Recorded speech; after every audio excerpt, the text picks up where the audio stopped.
वर्णिवेशरमणीय दर्शनं मन्दहासरुचिराननाम्बुजं पूजितं सुरु नरोत्तमैर्मुदा धर्मनन्दनमहं विचिन्तये। असतो मा षड्गमय तमसो मा ज्योतिर्गमय मृत्युर्मा अमृतं गमय। ओम शांति शांति शांति। આજની જ્ઞાન સભાની અંદર પધારનારા બધા જ ભગવદ ભક્તોને વેદાંતાચાર્ય પુરાણ ઇતિહાસાચાર્ય એમ ફિલોસોફી શાસ્ત્રી રાકેશભાઈના હિતપૂર્વક જય સ્વામિનારાયણ। ભક્તો, ગયા વખતની જ્ઞાન સભાની અંદર આપણે બધા શ્રીમદ દેવી ભાગવત સ્કંદ 9 અધ્યાય 24 માધ્યમથી શાલિગ્રામનો મહિમા જે છે એ શ્રવણ કરતા હતા। જે પ્રમાણે શ્રીમન નારાયણ ભગવાને પોતાના સ્વમુખે દેવી ભાગવતની અંદર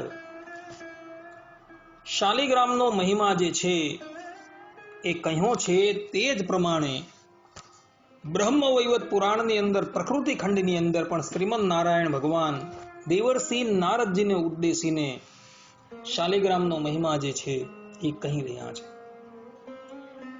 બ્રહ્મવૈવત પુરાણ પ્રકૃતિ ખંડ અધ્યાય 21 ની અંદર ભગવાન શ્રીમન નારાયણ પોતાના સ્વમુખે શાલિગ્રામનો મહિમા વર્ણવતા પોતે કહે છે કે જે સ્થાનની અંદર શાલિગ્રામની શિલા રહે છે ત્યાં ભગવાન શ્રી હરિ સાક્ષાત બિરાજમાન છે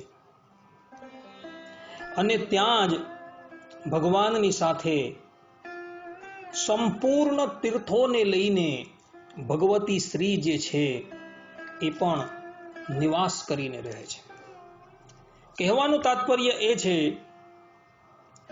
કે જ્યાં શાલિગ્રામ શિલા બિરાજમાન છે ત્યાં જ સાક્ષાત પરબ્રહ્મ પરમાત્મા શ્રીમન નારાયણ પોતાથી અપૃથક એવા લક્ષ્મીજીની સાથે અખંડ બિરાજમાન છે અને જેના ઘરે લક્ષ્મી નારાયણ દેવ બિરાજમાન હોય ત્યાં શ્રીની ક્યારેય પણ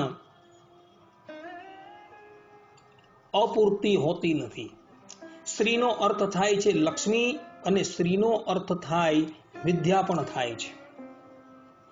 એટલે જેના ઘરે શાલિગ્રામ શિલા બિરાજમાન હોય છે એને ત્યાં લક્ષ્મીજી પણ અખંડ બિરાજમાન રહે છે અને એવા વ્યક્તિની પાસે જ્ઞાન જે છે તે પણ અખંડ બિરાજમાન રહે છે। પરમાત્મા તો બિરાજમાન થવાના છે, કારણ કે જ્યાં લક્ષ્મીજી અને સરસ્વતી જ્યાં બિરાજમાન હોય ત્યાં પરબ્રહ્મ પરમાત્મા જે છે એ પોતે રહ્યા હોય છે।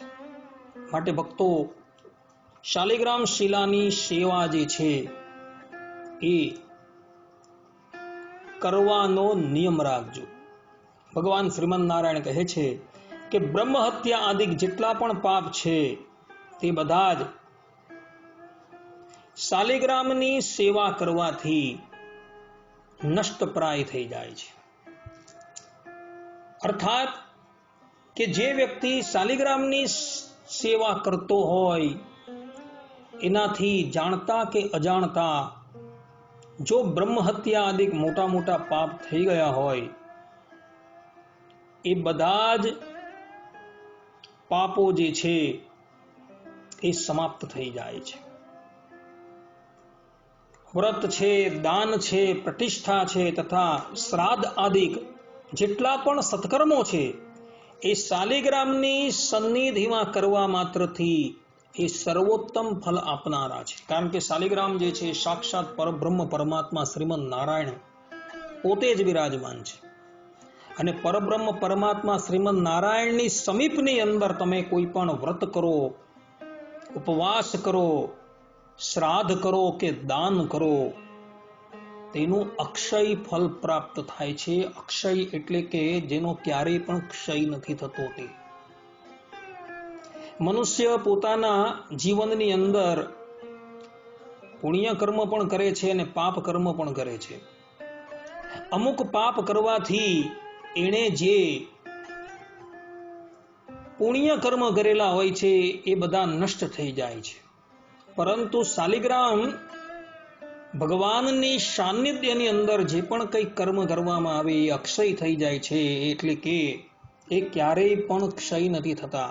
ભલે તમે ગમે એટલું મોટું પાપ કરેલું હોય છતાં પણ તમારું એ જે શ્રેય જે છે ક્યારેય પણ સમાપ્ત નથી થતું. યાદ રાખજો ભક્તો. ભગવાન શ્રીમદ નારાયણ કહે છે કે જે મનુષ્ય પોતાની ઉપર શાલિગ્રામ શિલાનું જલ જે છે એનો છંટકાવ કરે છે તે સંપૂર્ણ તીર્થોમાં સ્નાન કરી ચૂકેલો છે તથા તેને સમસ્ત યજ્ઞનું ફલ પ્રાપ્ત થઈ જાય છે. શાલિગ્રામ શિલા જે છે તેને તમે સ્નાન કરાવી એ પવિત્ર જલ જે છે એ પોતાના અંગોની ઉપર તમે છાંટો, એનો છંટકાવ કરો, તો એવો એ વ્યક્તિ જે છે એ સમસ્ત તીર્થોની અંદર સ્નાન કરી ચૂકેલું છે તથા એ વ્યક્તિ અશ્વમેધ, રાજસૂય યજ્ઞ, વાજપેયી યજ્ઞ, સોમયાગ ઇત્યાદિ બધા જ યજ્ઞના ફલને પ્રાપ્ત કરી ચૂકેલો છે. ભક્તો, તીર્થ ક્ષેત્ર અને તીર્થ ક્ષેત્ર જે છે તેની વ્યાખ્યા ભિન્ન ભિન્ન છે. તીર્થ તેને કહેવાય કે જ્યાં કેવલ સ્નાનની જ સુવિધા હોય. ક્ષેત્ર એને કહેવાય કે જ્યાં પરમાત્માના સ્થાનનું મહાત્મ્ય હોય પરંતુ ત્યાં સ્નાન માટેની કોઈ સગવડ ન હોય. અને તીર્થ ક્ષેત્ર એને કહેવાય કે જ્યાં સ્નાન કરવાનું પણ મહાત્મ્ય હોય અને પરમાત્માનો શ્રી વિગ્રહ જ્યાં બિરાજમાન છે તેના દર્શનનું પણ મહાત્મ્ય હોય, તો એને કહેવામાં આવે છે તીર્થ ક્ષેત્ર. આ પ્રમાણેની વ્યાખ્યા જે છે એ વૃદ્ધો કરી રહ્યા છે. તો જે વ્યક્તિ પોતાના શરીરની ઉપર શાલિગ્રામ શિલાને સ્નાન કરાવી એ પ્રસાદીનું જલ જે છે એનો છંટકાવ કરે છે, એ વ્યક્તિ જે છે સંપૂર્ણ તીર્થોની અંદર સ્નાન કરી ચૂકેલો છે એમ જાણવું અને એ વ્યક્તિને સમસ્ત યજ્ઞ કર્યાનું ફલ જે છે એ પ્રાપ્ત થઈ જાય છે. ભક્તો, સમસ્ત યજ્ઞો, તીર્થો, વ્રતો અને તપસ્યાઓ નું જે ફલ છે એ બધું જ એ વ્યક્તિને પ્રાપ્ત થઈ જાય છે. શાસ્ત્રોની અંદર મોટા મોટા યજ્ઞના અનુષ્ઠાનો બતલાવેલા છે. જે યજ્ઞની અંદર 6 પ્રકારની તમને શુદ્ધિ જોઈએ. દ્રવ્યની શુદ્ધિ જોઈએ, યજમાનની શુદ્ધિ જોઈએ, બ્રાહ્મણની શુદ્ધિ જોઈએ, મંત્રની શુદ્ધિ જોઈએ, દેશની શુદ્ધિ જોઈએ અને કાળની શુદ્ધિ જોઈએ. આ 6 પ્રકારની જો શુદ્ધિ હોય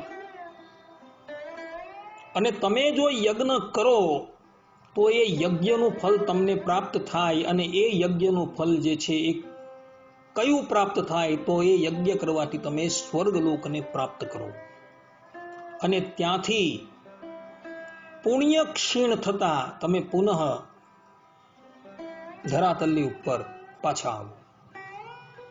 તે જ પ્રમાણે દાનનું ફલ જે છે, વ્રતનું ફલ છે, તપસ્યાનું ફલ જે છે, એ બધી જ પ્રક્રિયાઓ જે છે એ અતિશય જટિલ છે.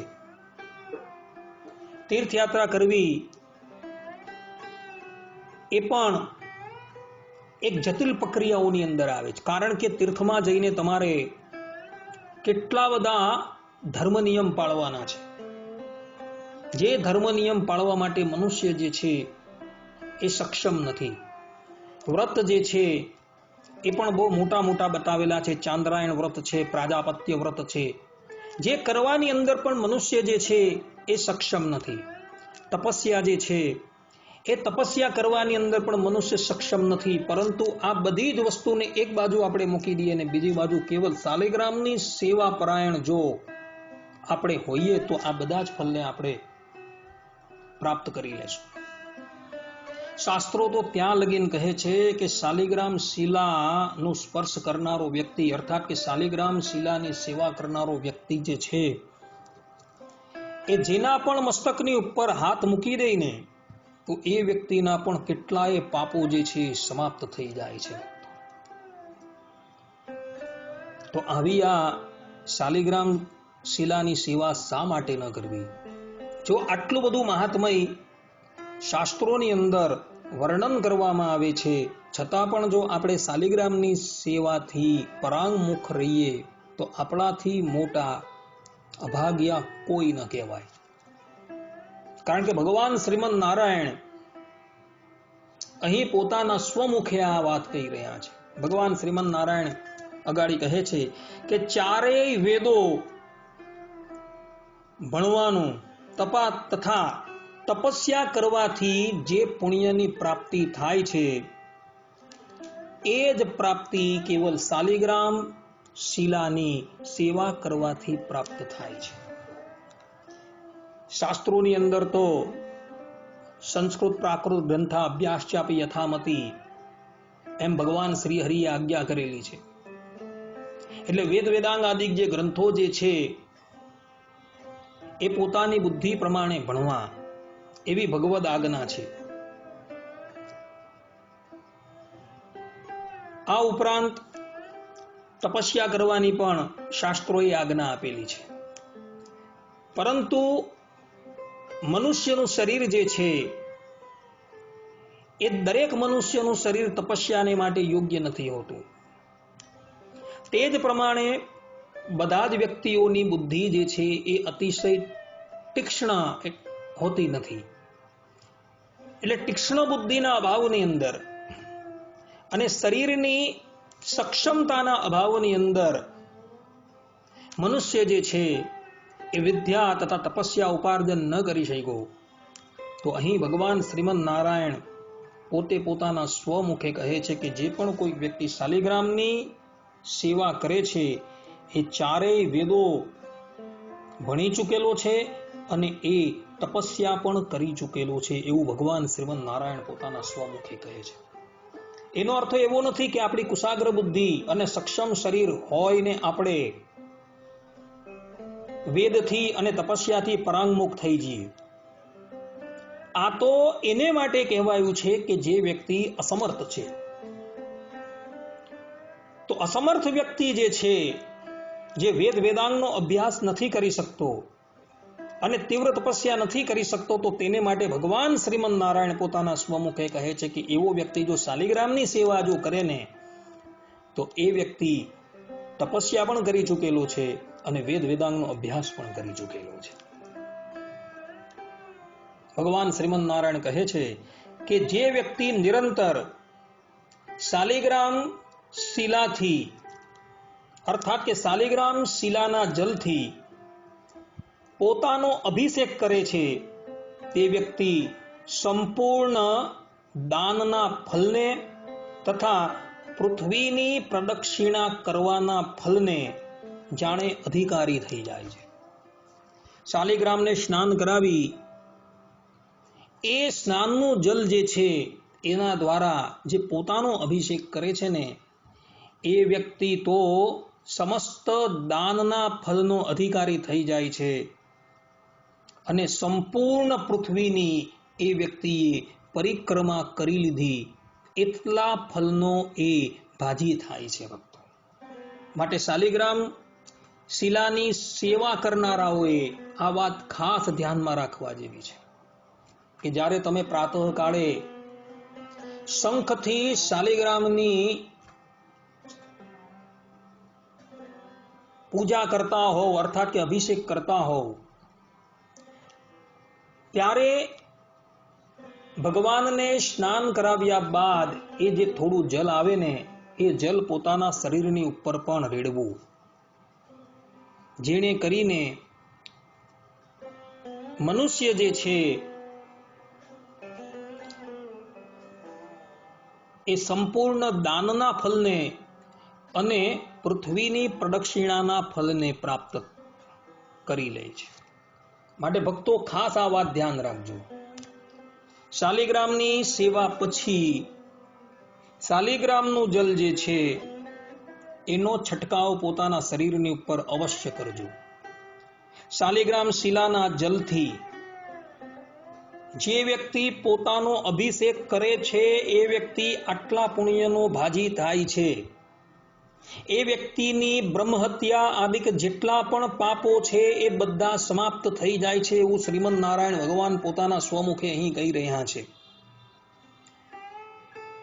જે પણ કોઈક વ્યક્તિ શાલિગ્રામ શિલાના જલને પાન કરે છે એ વ્યક્તિ ભગવત કૃપાનો અધિકારી થઈ જાય છે એવું શ્રીમદ નારાયણ ભગવાન અહીં સ્પષ્ટ રૂપે કહે છે કે શાલિગ્રામ શિલા જે છે તેને સ્નાન કરાવી એના ચરણામૃતનું જો તમે પાન કરતા હોવ તો તમે એ ભગવાનની કૃપાના અધિકારી થઈ જાઓ છો. આવું ભગવાન શ્રીમદ નારાયણ અહીં કહી રહ્યા છે. એ બાબતની અંદર કોઈ પણ જાતનો સંશય નથી એવું ભગવાન પોતે કહે છે. મનુષ્યએ તો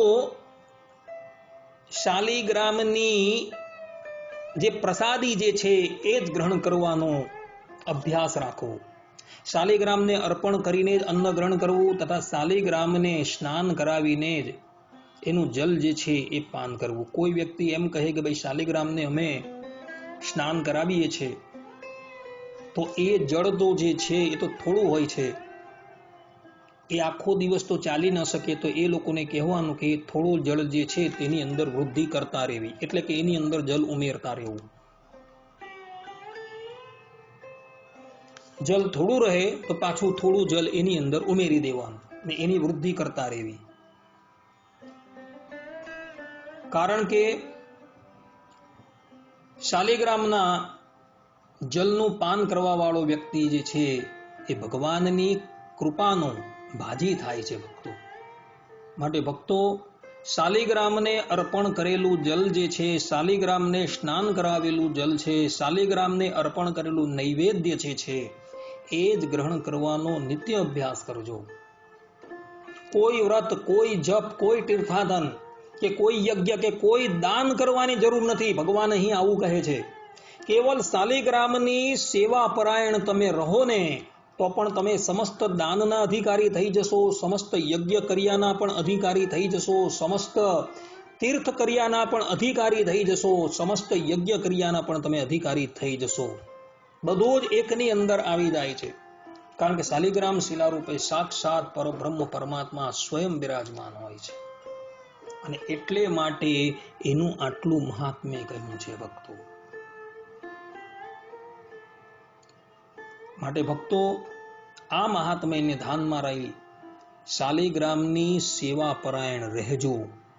આટલું કહીને હું મારી વાણીને વિરામ આપું છું. સર્વે સંતો નિરામયઃ, સર્વે સુખીનો ભવંતુ, સર્વે ભદ્રાણી પશ્યંતુ, મા કશ્ચિત દુઃખ ભાગ ભવેત. અસ્તુ. જય સ્વામિનારાયણ. હવે પછીના પ્રવચનની અંદર પણ આપણે શાલિગ્રામ શિલાના મહાત્મ્યને જ શ્રવણ કરશું. ત્યાં સુધી બધા જ ભક્તોને હિતપૂર્વક જય સ્વામિનારાયણ.